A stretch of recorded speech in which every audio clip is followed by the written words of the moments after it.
Frères et sœurs en Christ, loué soit Jésus-Christ et merci de nous rejoindre dans Dies Domini. Regardez au fond de votre cœur. Quelle ombre secrète parfois paralyse vos élans, étouffe votre voix et fait trembler vos certitudes. Nous portons tous un combat que personne ne voit.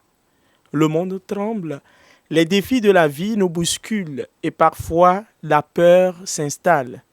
Mais aujourd'hui, une voix s'élève pour nous dire « Ne craignez pas ». Bien-aimés dans le Seigneur, face aux tempêtes de l'existence, face aux persécutions et aux doutes, le Christ nous lance aujourd'hui un défi audacieux. Proclamer la vérité au grand jour et mettre notre confiance absolue en celui qui compte jusqu'aux cheveux de notre tête. Alors, comment vaincre nos peurs quotidiennes et laisser Dieu prendre le contrôle? C'est le cœur de notre méditation de ce dimanche. Prenez place, l'émission commence maintenant.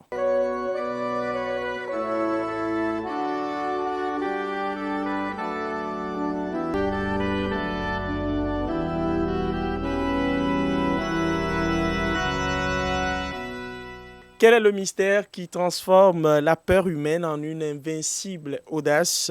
Quel est ce trésor enfoui dans les lectures de ce jour, capable de redéfinir le sens de nos épreuves et de libérer notre foi des chaînes du silence? Plusieurs questions auxquelles nous tenterons d'apporter des éclaircissements. Il se nomme le révérend Père Innocent Goka. Il va nous aider à comprendre les textes liturgiques de ce dimanche. Père Innocent, soyez le bienvenu. Merci beaucoup. Loué soit Jésus-Christ. À jamais. Comment est-ce que vous allez? Je vais bien, par la grâce de Dieu. Très bien. Donc, avant de débuter notre traditionnel exercice pour le commentaire des textes liturgiques de ce dimanche, je vais vous demander de vous présenter à nos chers téléspectateurs. Je me nomme le Père Innocent Goka et je suis vicaire à la paroisse Sainte-Rita de Tokouin-Huiti. Très bien. Et la paroisse de Huiti se porte très bien, j'espère. Elle se porte très, très bien. D'accord. Merci beaucoup, mon Père. Alors, Père, avant de procéder aux commentaires, je vais vous demander de nous faire lecture de l'évangile de ce dimanche. Évangile de Jésus-Christ selon saint Matthieu, chapitre 10, versets 26 à 33. En ce temps-là, Jésus disait à ses apôtres: « Ne craignez pas les hommes, rien n'est voilé qui ne sera dévoilé, rien n'est caché qui ne sera connu. Ce que je vous dis dans les ténèbres, dites-le en pleine lumière. Ce que vous attendez au creux de l'oreille, proclamez-le sur les toits. Ne craignez pas ceux qui tuent le corps sans pouvoir tuer l'âme. Craignez plutôt celui qui peut faire périr dans la géhenne l'âme aussi bien que le corps. 2 moineaux ne sont-ils pas vendus pour un sou?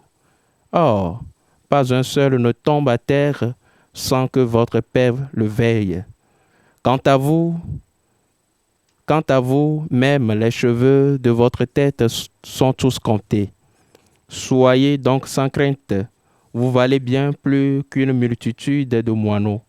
Quiconque se déclarera pour moi devant les hommes, moi aussi je me déclarerai pour lui devant mon Père qui est aux cieux. Mais celui qui me reniera devant les hommes, moi aussi je le renierai devant mon Père qui est aux cieux. » Acclamons la parole de Dieu. Louange à toi, Seigneur Jésus. Merci, Père Innocent, pour la lecture de cet évangile. Avant d'entamer les échanges pour comprendre les trésors qui y sont cachés, situez-nous ce texte de l'évangile dans son contexte. L'évangile que nous venons d'écouter se situe dans le discours apostolique de Matthieu, discours qui a réuni les enseignements du Christ sur l'envoi de ses disciples en mission. Le dimanche passé, nous avons écouté le choix de ses disciples. Alors, le Seigneur les envoie en mission avec des ordres et des recommandations. Donc, Matthieu interprète les paroles du Maître à la lumière de son expérience dans la première église persécutée. 3 motifs de ne pas craindre. Le royaume de Dieu qui mérite une confiance joyeuse va se manifester. On le trouve au chapitre 10, versets 26 à 27. Les persécuteurs ne peuvent détruire la vraie vie donnée par Dieu, le seul à craindre. Chapitre 10, verset 28. Dieu veille comme un père sur la plus petite de ses créatures. Chapitre 10, versets 29 à 31. Donc voilà à peu près le contexte dans lequel on peut situer notre évangile. Très bien, mon père. Alors, d'un point de vue purement exégétique, le Christ utilise ici un langage typiquement apocalyptique. Comment articuler théologiquement ce paradoxe? C'est-à-dire, pourquoi le dessein de salut de Dieu a-t-il eu besoin d'une phase de latence, de ténèbres ou de secret avant d'exiger une proclamation publique universelle? Le secret messianique que j'appelle encore la révélation, commencé dans l'Ancien Testament, s'achève dans le Nouveau Testament. Mais au lieu d'être transmise par de multiples intermédiaires, elle se concentre maintenant en Jésus-Christ, qui est à la fois l'auteur et l'objet. Il faut y distinguer 3 stades. Au premier, le secret messianique est livré par Jésus lui-même à ses apôtres. Au second, il est communiqué aux hommes par les apôtres, puis par l'Église sous la direction de l'Esprit Saint. Au troisième, il trouvera sa consommation finale lorsque la vision directe du mystère de Dieu relayera chez l'homme la connaissance de foi. Ainsi dit, les secrets dont les apôtres sont faits dépositaires ne constituent pas même pour le moment une doctrine ésotérique. Mais Jésus doit procéder avec circonspection. Ses ennemis le guettent pour donner à ses discours un tout fâcheux, et à leur instigation, les foules elles-mêmes sont devenues défiantes, c'est-à-dire méfiantes. À cause de ces dispositions imparfaites ou franchement mauvaises, le maître voile aujourd'hui son langage. Il expose en termes paraboliques le mystère du royaume de Dieu, mais en particulier devant ses apôtres, il s'explique plus clairement. Ils iront, eux, redisant les paroles de l'ivraie, du sénévé, du froment, du trésor de la perle, du filet avec le sens profond qu'elles avaient dans la pensée du maître. Donc voilà à peu près les éléments qu'on peut apporter à ces questions-là. Voilà. Mon père, Jésus demande de prêcher sur les toits ce qui a été entendu au creux de l'oreille. Tout de suite, c'est de savoir quelle est la portée ecclésiologique de ce commandement. Comment surtout l'Église primitive a-t-elle opéré la transition entre la réception intime de la révélation et l'audace de la prédication publique face aux autorités romaines et juives? Pour parler de la portée ecclésiologique de ce commandement, nous pouvons dire que ce commandement devient pour l'Église et par ricochet pour tout baptisé une mission à la suite des apôtres. Nous sommes tous appelés à apporter à notre monde la bonne nouvelle et surtout à témoigner de cette bonne nouvelle par toute notre vie. Maintenant, la transition entre la réception intime de la révélation et l'audace de la prédication publique face aux autorités romaines et juives s'est opérée par l'Église primitive grâce à l'Esprit Saint. En effet, les Actes des Apôtres montrent clairement qu'il y a un rapport étroit entre la communication de la révélation dans l'Église et l'action de l'Esprit Saint. Ici-bas, dès le jour de la Pentecôte, l'Esprit est donné et c'est lui qui assure la vitalité du témoignage apostolique. Sous sa lumière, les apôtres découvrent en même temps la signification totale des Écritures et celle de l'existence de Jésus. Et c'est sur ce double objet que porte dès lors leur témoignage. D'ailleurs, Jésus même a ratifié cette œuvre de l'Esprit lorsqu'il affirme « J'ai encore bien de choses à vous dire, mais vous ne pouvez pas les porter maintenant. Lorsque viendra l'Esprit de vérité, il vous fera céder à la vérité tout entière. » Évangile de Jean, chapitre 16, versets 12 à 13. Voilà. Très bien. Ne craignez pas ceux qui tuent le corps sans pouvoir tuer l'âme. Craignez plutôt celui qui peut faire périr dans la géhenne l'âme et le corps. Ce verset opère une distinction anthropologique trancher entre l'âme et le corps. Comment donc le théologien évite-t-il ici le piège d'un dualisme platonicien, méprisant la chair pour réaffirmer la théologie biblique de l'unité de la personne humaine et de la résurrection des corps? Contrairement à ce dualisme, au dualisme platonicien qui met une différence nette entre l'âme et le corps, ce qui conduit malheureusement au mépris du corps, la théologie biblique, en associant la chair au triomphe éternel de l'âme, affirme l'homme intégral composé d'une âme et d'un corps, unis par une mutuelle responsabilité. Le mépris du corps n'est plus dès lors possible, puisqu'il est appelé à participer à la gloire éternelle de l'être tout entier. Dans cette conception, on ne peut plus parler du corps comme quelque chose d'extérieur à l'homme, un instrument comme le soutiennent aujourd'hui maintes tendances. De surcroît, par son incarnation et sa résurrection, le Christ offre à notre corps une dignité inouïe et le fait participer à sa divinité. Cette dignité du corps est même mise en exergue déjà dans l'Ancien Testament. Deux passages pour nous la faire saisir. Dans sa misère, Job en avait conscience lorsqu'il s'écrie « Je sais bien, moi, que mon Rédempteur est vivant. Et après qu'on aura détruit cette peau qui est la mienne, c'est bien dans ma chair que je contemplerai Dieu. » Et également, David nous fait saisir cela lorsqu'il dit dans le psaume 15 « Tu ne peux m'abandonner à la mort, ni laisser ton ami voir la corruption. » Donc, contrairement à ce dualisme platonicien, la théologie biblique nous éclaire et nous aide à pouvoir unir le corps et l'âme, puisque les deux sont appelés à bénéficier de la grâce au jour de la résurrection. Donc voilà, aujourd'hui, il n'est plus question de mettre une différence entre le corps et l'âme, parce que si on ne sait pas faire en mettant cette distinction, on peut faire tout ce qu'on veut de notre corps, comme certains le disent aujourd'hui, le clament haut et fort que c'est mon corps et j'en fais ce que je veux. Voilà. Donc, on doit réparer ces dérives-là en affirmant que le corps et l'âme sont tous deux unis par cette grâce-là que le Seigneur nous a donnée par son incarnation et par sa résurrection. Voilà. Qui est celui qu'il faut craindre et qui peut jeter l'âme et le corps dans la hyène? Est-ce qu'il s'agit d'une métaphore de Dieu dans sa justice absolue ou du prince de ce monde qui pousse à la perdition?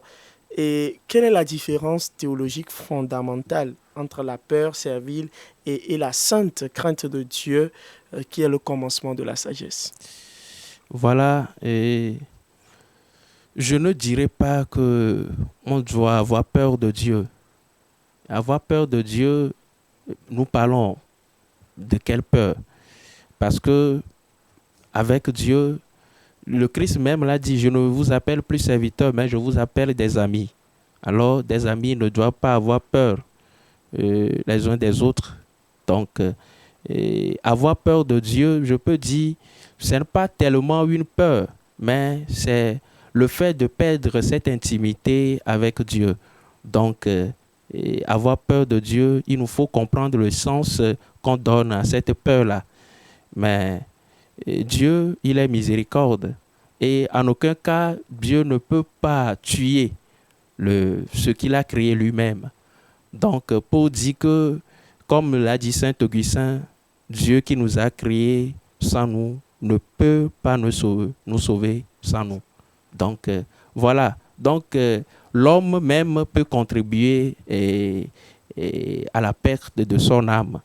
Mais du malin, c'est-à-dire de Satan, nous ne pouvons ou bien nous ne devons pas avoir peur puisqu'il n'a pas de pouvoir sur l'âme. Et ceci, nous le trouvons dans le livre de Job. Lorsque Satan avait voulu tenter Job, Dieu lui a intimé cet ordre. Agis donc, torture ses os, sa chair, mais respecte sa vie. De même, par sa mort et résurrection, le Christ nous a libérés de l'emprise du mauvais.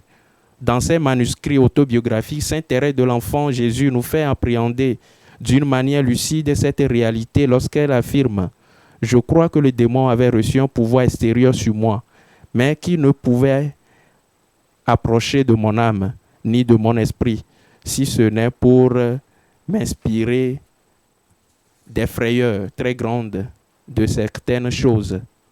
De Satan, nous devons plutôt nous en méfier. Et c'est ce qui nous fait comprendre, c'est ce que nous fait comprendre Saint Pierre dans sa première lettre. Soyez sobres, soyez vigilants. Votre adversaire, le démon, comme un lion qui rugit, va et vient à la recherche de sa proie. Résistez-lui avec la force de la foi. Voilà. Donc, par sa mort et sa résurrection, le Christ a vaincu Satan. Donc, à nous, nous ne devons plus avoir peur de Satan, mais nous devons plutôt nous en méfier. Et donc, voilà. Maintenant, que signifie tuer l'âme? À cette question, Noël Cuesson, dans son commentaire de cet évangile, nous éclaire en ces termes. Notre seule peur, affirme le Christ, devrait être de perdre la foi. Notre seule crainte devait être celle de ne pas avoir le courage de professer et de vivre notre foi. Autrement dit, ou bien mieux dit, ce dont nous devons avoir peur, c'est le péché. Parce que c'est le péché qui tue en nous la foi. Et donc, si nous venons à perdre la foi, il nous faut savoir que nous perdons notre âme ainsi. Donc, nous devons plutôt avoir peur du péché. Et Monseigneur Barriga, dans son commentaire de cet évangile aussi, nous l'a affirmé. Donc, nous devons plutôt redouter le péché. Voilà. Alors, Père innocent, est-ce qu'on ne vend pas 2 moineaux pour un sou? Or, par un seul ne tombe à terre sans le consentement de votre Père. Le paradoxe de la providence face au martyr. Il y a une tension théologique majeure, presque insoutenable dans ce passage. Jésus qui affirme que Dieu contrôle jusqu'à la chute d'un moineau et le nombre de nos cheveux. Mais il inscrit cette promesse dans un contexte de persécution, de mort physique des disciples. Et donc, si le Père consent à ce que le disciple soit persécuté, comment redéfinir théologiquement la notion de protection divine? Mais si la notion de la protection divine ne doit pas être comprise comme une existence exemptée de tout souci ou de toute difficulté, comme veulent nous le faire croire les tenants de la théologie de la prospérité. Non, toute vie chrétienne. D'ailleurs, le Christ a dit le disciple n'est pas plus grand que son maître. Donc, ce qui veut dire que le Christ même a souffert. Le Christ a souffert et Dieu, son Père, ne l'a pas épargné de ses souffrances. Mais ce que nous devons savoir est que toute vie chrétienne est faite de souffrances. Mais, et comme nous le dit aussi le feu Monseigneur Barthélemy Aroukonou, que toute stratégie missionnaire qui voudrait contourner la croix et le martyr est sans lendemain, quel que soit son succès momentané. Donc la protection divine doit être plutôt comprise comme le soutien et l'assistance de Dieu, même au milieu de nos pires souffrances. Mieux dit, le Christ n'est pas venu supprimer la souffrance ni l'expliquer, mais il est venu plutôt la remplir de sa présence, selon les mots du poète Paul Claudel. Donc, nous devons comprendre que le Christ n'est pas venu nous épargner de la souffrance, mais il est venu pour remplir ces souffrances de sa présence et de son assistance et de sa consolation. Voilà la manière dont nous devons comprendre la protection divine. La protection divine ne signifie pas que, bon, lorsque je suis chrétien, je n'aurai plus de difficultés, tout ira bien, ma vie sera... Bon, non, non, non, non. Si nous avons cette conception de la protection divine, il nous faut redécouvrir le vrai sens de cette protection-là. Il nous faut aller à la redécouverte de cette protection divine. Voilà. Mon Père, en mesurant la valeur du disciple à l'échelle de la solitude divine pour les créatures les plus insignifiantes, les moineaux, quelle théologie de la création et de la grâce Jésus est-il en train de fonder? Jésus est en train de nous faire savoir que tout est créé par Dieu. Et grâce à sa parole, qui est le Christ lui-même. Et cela, nous le lisons dans le prologue de Jean. Tout fut par lui et rien de ce qui fut ne fut sans lui. Voilà. Et que Dieu prend soin de chacune de ses créatures avec sollicitude. Raison pour laquelle l'homme créé à l'image et à la ressemblance de Dieu, nous sommes conviés d'une manière instante à prendre soin de nous-mêmes d'abord et de notre écosystème, comme nous l'a rappelé d'une manière particulière le pape François dans son encyclique Laudato Si. Alors, si Dieu prend soin de sa créature, même la plus petite, il nous faut à notre tour prendre soin de la vie de l'homme et surtout de notre écosystème. Tout ce que Dieu a créé, et il nous appelle. C'est une mission pour nous de prendre soin de ces créatures-là. Et il nous faut savoir que si Dieu est si attentionné avec ces créatures les plus insignifiantes, à nous les hommes, c'est en sa protection. Et il nous arrivera que ce que le Père Céleste veut ou permet. Donc voilà ce qu'on peut comprendre par cette question-là. Père innocent, par 3 fois dans cet évangile, Jésus répète, ne craignez pas les hommes. De quoi avons-nous le plus peur aujourd'hui au Togo et en Afrique? Est-ce de la mort physique? Est-ce du jugement des autres ou du mystérieux, entre guillemets, qu'en dira-t-on, qui paralyse tant de chrétiens dans leur témoignage? Voilà, et je ne vais pas donner la préséance à tout ce que vous venez d'énumérer, mais je peux dire tout ce que vous venez d'énumérer constitue ces peurs-là qui nous paralysent. Par exemple, la mort physique. Beaucoup de personnes sont menacées aujourd'hui à cause de leur foi. Et voilà. Et surtout, les on-dit ou bien qu'en dira-t-on aussi nous paralyse en tant que chrétiens. Bon, prenons l'exemple d'un chrétien dans un service. Il va se dire, si moi je refuse cela, qu'est-ce que les gens diront de moi? Est-ce qu'ils ne vont pas dire, c'est toi le seul chrétien ici? Bon, donc, beaucoup de choses nous paralysent aujourd'hui. Beaucoup de choses. La mort physique, la peur de la mort physique, parce que chacun veut protéger sa vie. Chacun veut protéger sa vie, vivre longtemps. Mais si nous sommes dans une situation d'injustice, nous sommes appelés à dénoncer, à appeler le mal, s'il est mal. Voilà ce à quoi le Christ nous convie aujourd'hui. Donc, nous devons plutôt demander la grâce au Seigneur de nous aider à pouvoir témoigner de lui partout où nous serons. Et ce témoignage-là n'est pas du tout aisé. Ne nous méprenons pas.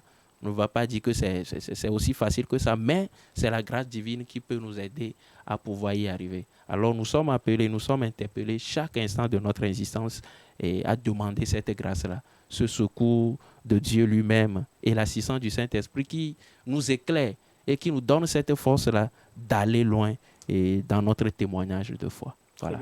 Alors, le Christ déclare « Tout ce qui est voilé sera dévoilé ». À une époque où le compromis, la corruption et le mensonge semblent être les clés de la réussite sociale, cette promesse du dévoilement est-elle une menace ou une libération pour le croyant? Premièrement, je ne dirais pas que c'est une menace parce que Dieu ne peut en aucun cas nous menacer. Dieu ne peut en aucun cas nous menacer. Je dirais plutôt que c'est un avertissement. Un avertissement pour tous ceux qui se livrent à ces virus qui gangrènent la société, à savoir le compromis, la corruption et le mensonge. C'est un avertissement pour eux. C'est une mise en demeure. C'est un avertissement que le Seigneur leur donne. Tout ce que vous faites dans l'ombre, sachez-le, d'un jour à un autre, tout sera sur la place publique. Donc, vaut mieux de vivre d'une manière conforme à l'Évangile.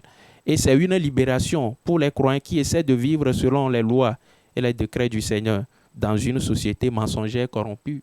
Donc, tous ceux qui essaient de vivre, de témoigner de Dieu partout où ils sont, cette parole devient une consolation et une libération pour eux parce que ils savent que tout ce qu'ils font dans l'ombre, ça, euh, les gens verront un jour qu'ils ont fait de leur mieux pour que la justice soit sauvegardée, pour que le bien soit exalté. Voilà. Alors, Père Innocent, le test se termine sur une alternative radicale, se prononcer pour Jésus devant les hommes ou le renier.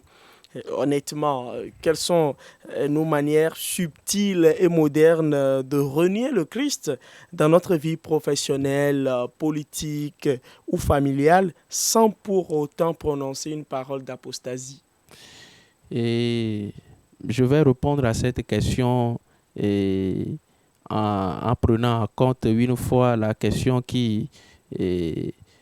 question qui demandait à savoir eh, est-ce une menace pour nous aujourd'hui Oui.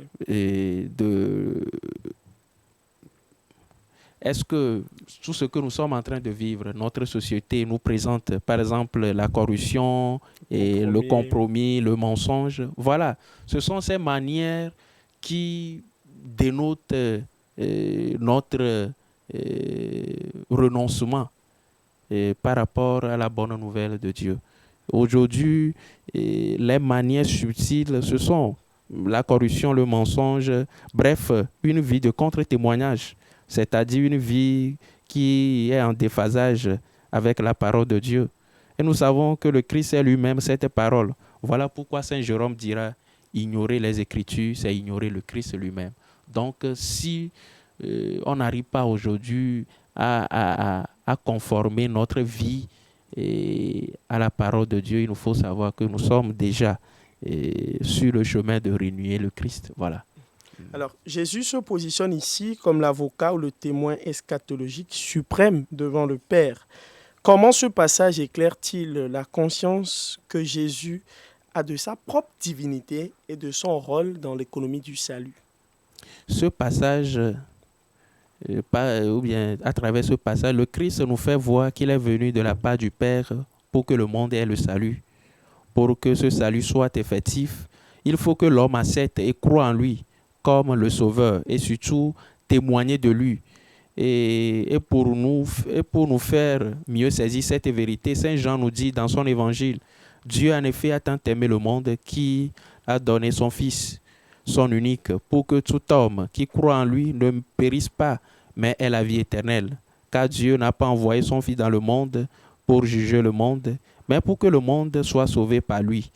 Qui croit en lui n'est pas jugé, qui ne croit pas est déjà jugé parce qu'il n'a pas cru au nom du Fils unique de Dieu. Et nous trouvons cela dans l'évangile de Jean, chapitre 3, versets 16 à 18. Donc, pour avoir le salut, il nous faut croire en Christ. Voilà.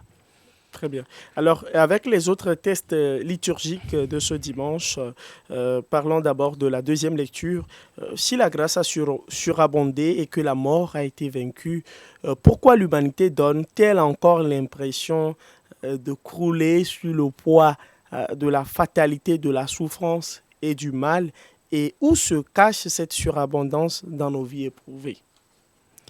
Et cette surabondance se trouve, comme je viens de le dire, dans notre vie de foi. Il faut croire, la grâce est déjà donnée, mais à nous de croire en cette grâce-là. Voilà. Donc, cette surabondance se trouve dans le Christ lui-même. Et notre foi nous amène à croire en ce Christ-là.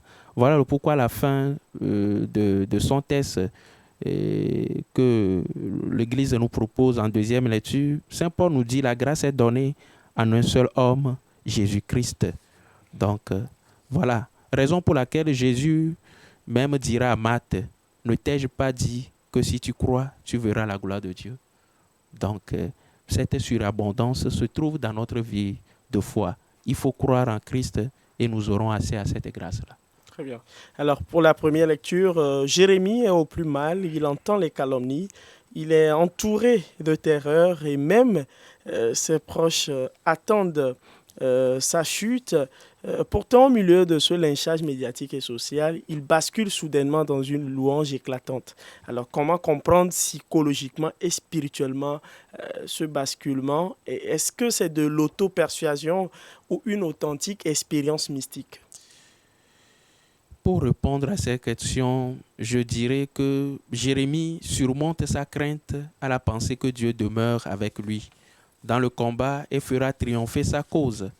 Mais je crois qu'une affirmation de Saint Jean-Paul II peut nous aider à mieux cerner cette attitude du prophète Jérémie. En effet, le Saint-Pape dit « Trouver joie et espérance au sein de la souffrance est un aspect essentiel de la bonne nouvelle. Mais l'homme ne peut pas franchir le seuil de cette vérité s'il n'y est pas conduit par le Saint-Esprit. » Bref, c'est le Saint-Esprit qui nous accorde cette force d'âme. Et nous, dans les Actes des Apôtres, c'est ce que le Saint-Esprit a fait avec les apôtres persécutés. C'est lui qui leur donne la force de pouvoir avancer, malgré les persécutions, de pouvoir avancer dans leur témoignage. Donc, bref, c'est le Saint-Esprit qui nous pousse ou bien qui nous donne cette force-là, afin que nous puissions témoigner vraiment de notre foi devant nos frères et sœurs. Très bien. Alors, Père Innocent Goka, en quelques mots, que retenir de ce 12e dimanche du temps ordinaire de l'année liturgique A? Ce qu'il faut retenir, c'est d'abord cette assurance que le Christ nous donne, que malgré les vents contraires, il est toujours avec nous.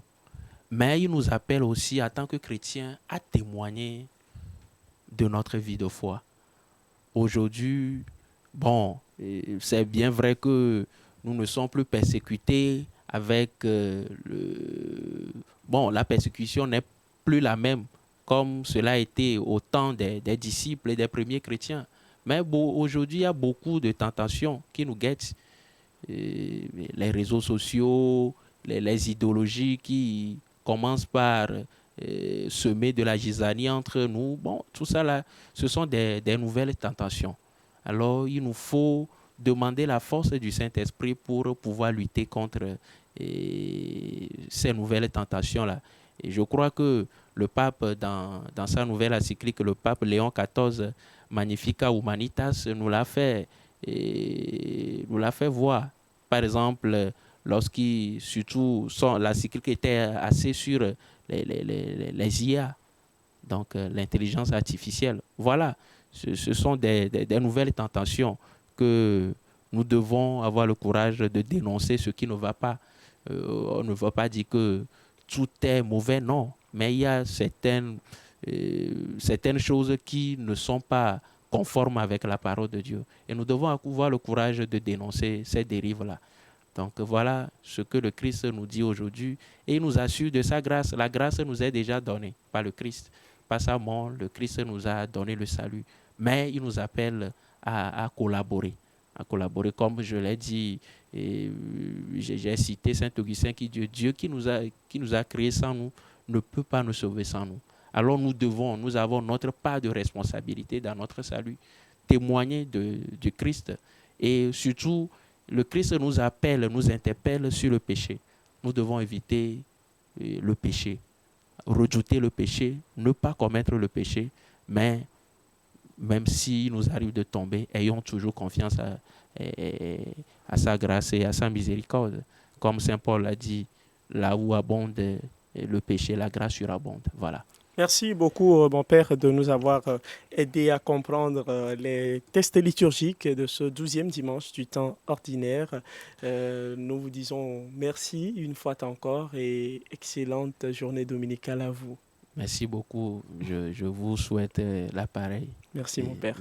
Bien-aimés dans le Seigneur, nous sommes arrivés au terme de Dies Domini pour ce 12e dimanche du temps ordinaire de l'année liturgique A. Merci à vous de nous avoir suivis et excellente journée dominicale. Au revoir.